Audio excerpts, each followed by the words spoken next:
How to review active business integrations on Facebook Mobile. Hello guys, in today's video I'm gonna show you how to review active business integrations on Facebook Mobile.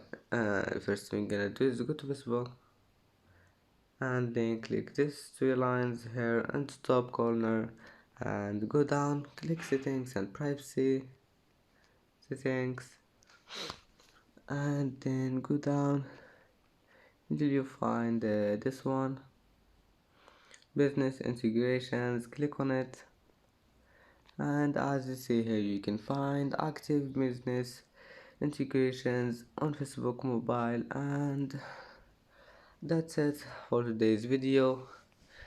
And if you like this video, don't forget like and don't forget subscribe, and thank you for watching.